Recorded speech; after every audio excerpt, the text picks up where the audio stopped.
खुदा को किसने पैदा किया? ये सवाल बहुत ही कदीम चला आ रहा है और एथिक्स सबसे पहले सवाल ही यही करते हैं।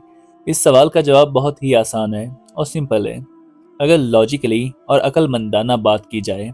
जबकि अगर जहालत की बात की जाए और ज़िद की बात की जाए, तो फिर अगर कोई ना मानने पर आए तो इसका कोई हल नहीं है। जवाब ये है कि इस दुनिया में हम जो कुछ भी देख रहे हैं वो सब का सब एक टाइम जोन में है। इस दुनिया में हम जो कुछ भी देख रहे हैं वो सब का सब पैदा हो रहा है। यानी हम अगर तसव्वुर करें तो यही तसव्वुर कर सकते हैं कि हर चीज़ किसी न किसी तरीके से पैदा हो रही है। यही तसव्वुर हम जब खुदा की तरफ ले जाते हैं तो तब हमारे जहन में यही सवाल आता है कि फिर तो खुदा को भी किसी ने पैदा किया होगा। इसकी वजह यह है कि हमने इस दुनिया में जो कुछ भी देखा वो सब का सब पैदा ही हो रहा है। इस टाइम जोन से हम बाहर तसव्वुर कर ही नहीं सकते, क्योंकि इंसान तो वही तसव्वुर करता है जो उसने देखा होता है। अब जो चीज़ इंसान ने देखी ही नहीं उसका वो तसव्वुर ही नहीं कर सकता। मिसाल के तौर पर हम 7 रंग या फिर उसके मुख्तलिफ शेड ही देख पाते हैं। अब इसके अलावा ना जाने कितने ही रंग हैं जिसका हम तसव्वुर ही नहीं कर सकते, और ना ही हम उनका तसव्वुर कर सकते हैं क्योंकि हमने वो देखे ही नहीं।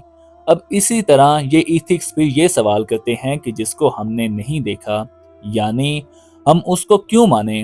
अब ना दिखने वाली चीज़ें तो कई हैं। मिसाल के तौर पर हम किसी के जज्बात को नहीं देख पाते, किसी की फीलिंग्स को नहीं देख पाते। हम radio wave, TV waves, internet के सिग्नल्स और ना जाने बहुत सारी ऐसी शुआएं हैं जिनको हम नहीं देख पाते। हम एक्सरे की रेडिएशंस को नहीं देख पाते और ना जाने कितनी ही ऐसी रेडिएशंस हैं जिसको इंसान नहीं देख पाता। तो इसका क्या फिर ये मतलब है कि वो वजूद नहीं रखती?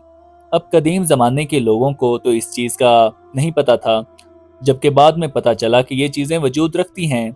हम हवा को नहीं देख पाते, जबकि हवा का वजूद तो है। और न जाने इस तरह की और भी कितनी ऐसी चीज़ें हैं जिनका वजूद है, हम उन्हें सिर्फ महसूस कर पाते हैं। उन सब चीज़ों को अल्लाह ताला ने इस दुनिया में रखा ताकि हमें आजमाए, हमारा टेस्ट हो। इंसान का इस ज़मीन पर आने का मकसद ही क्या था? मकसद तो यही है कि उसका इम्तिहान लिया जा रहा है। उस खुदा के बारे में हम तसव्वुर कर ही नहीं सकते, क्योंकि उसकी मसल कोई है ही नहीं। खुदा ने इंसान को बनाया और इंसान में कुछ क्वालिटीज़ रखी, जैसा कि इंसान इजादात करता है, इंसान सोचता है, इंसान के अंदर फीलिंग्स हैं।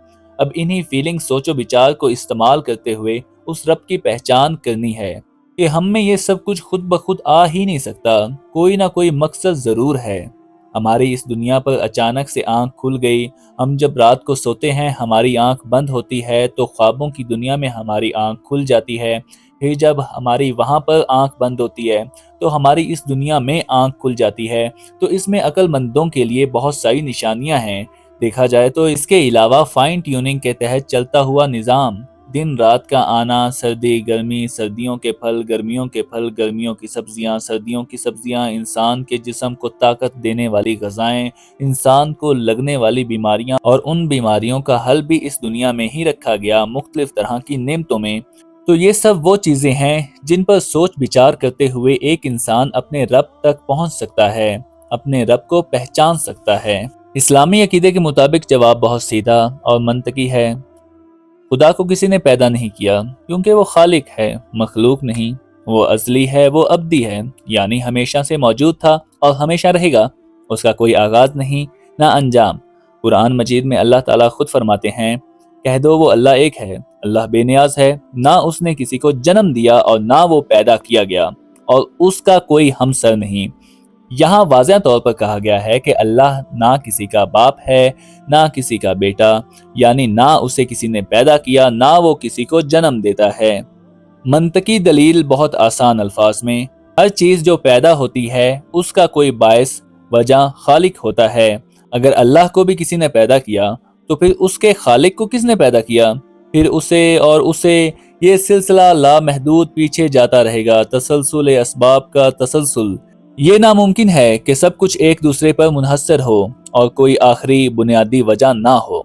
लिहाजा ज़रूरी है कि सिलसिला कहीं ख़त्म हो जाए, एक ऐसी हस्ती पर जो खुद ब खुद पैदा ना हुई हो, यानी खुद ब खुद मौजूद हो, वही अल्लाह है।